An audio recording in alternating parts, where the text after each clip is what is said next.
All right, so we're going to be demonstrating soil testing procedure here. This here is actually a formally designed soil testing probe. All you've got really here is a pipe, a 3/4 inch or 1 inch pipe that you can easily take the sample out of.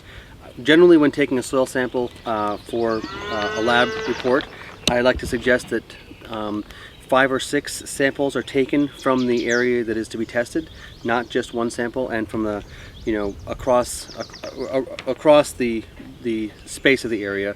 Take 5 or 6 samples, mix them up, and then take 1 pound out of that and put it in your soil sample bag to send to the lab. So in this case here, we simply put the probe into the ground.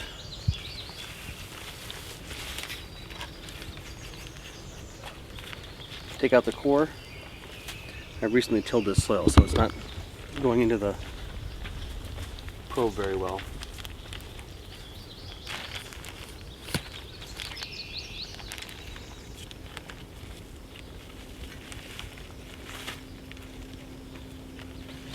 Another core there. So let's talk again about where you send this. You've been working with Logan Lab? I've been working with a company called Logan Lab in Ohio, yes. What do they charge? $25. And do they give you any recommendations, or are you interpreting it yourself? I do not. They will give recommendations for another $25, yeah. But I do not do that. My objective is to train people to make their own recommendations. Okay. Generally, as far as the soil test is concerned, I like to tell people that the top 6 inches is what we're looking for, or so. Whatever the aerobic zone is. Here you can see this. What fell out of here is the core. This is just a really simple little core.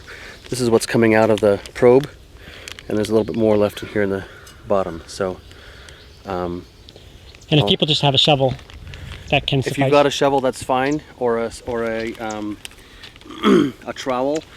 Generally, you want to get as much from the top inch as you're getting from the 2nd inch, and the 3rd inch, and the 4th inch, and the 5th inch. You don't want to get a lot from the top and a little from the bottom. Mm. You want to get a representative sample from the entire profile.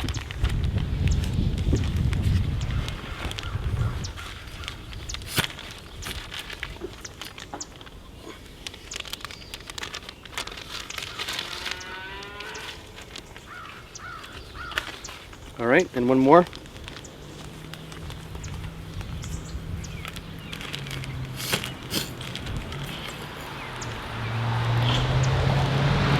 So again, this is a nice sample of a core here. That's what we're looking for, something like that, a representative sample from the top, middle, and bottom of that soil profile. We can see it's a little oranger down at the bottom than it is up at the top. And are you looking more for a strong test on this then? Strong acid test? I generally like to start with a strong acid test to see what is and what is not in the soil, and do that in the fall. And then we'll do the weak acid test in the summertime as the plants are about to hit their reproductive faculties. So we did, I think, 6 different probes here in this section. Here they are mixed up. Say it's about a pound or a cup, which is generally what you need for a soil sample. And here we have it in the bag, ready to go. One more thing I was going to ask you.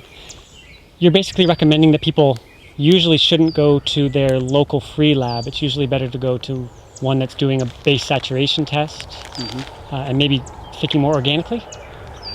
We don't have local free labs in this country. They generally your local land grant university, or whether it's University of Massachusetts or Ohio or Rhode Island, whatever the state is between $12 and $20 is the soil sample cost. I have yet to see any of them look at cobalt, molybdenum, and selenium, aluminum, silicon. I don't think any of those land grants, at least that I'm aware of, looks at any of those minerals. And a lot of them look at no more than nitrogen, potassium, phosphorus. Sometimes they will do manganese and copper or zinc. Sometimes they'll do boron. Sometimes they'll do sulfur. So generally, from my perspective, for the extra $5 or $10 that you have to pay to go to Logan, you get a much larger amount of information. And if people do pay for recommendations the first time, you're definitely going to not want to follow a lot of those more local labs recommendations, which tend to be more chemically NPK. We're doing organizationally doing a research project this year where we're doing, we took samples from 12 different farms in 7 different states and sent them to 3 different labs, the local land grant and a couple sort of more biologically oriented labs, Logan Lab and International Ag Labs in Minnesota. And then asked those companies and the land grants to make recommendations, and it was amazing to see what was recommended. For people who are curious, you can go to our website, bionutrient.org, to see the soil sample reports that came from the same soil sample. Different labs come up with much different numbers, and then the recommendations that come from those different numbers are even more different. So very, very interesting to see how the same soil looked at through different lenses and different perspectives can be treated in many different fashions. And our objective is to look at the yields, the pest disease resistance, and the most important from our perspective, the nutrient value of those crops in the same soil, same seed, with different fertility programs.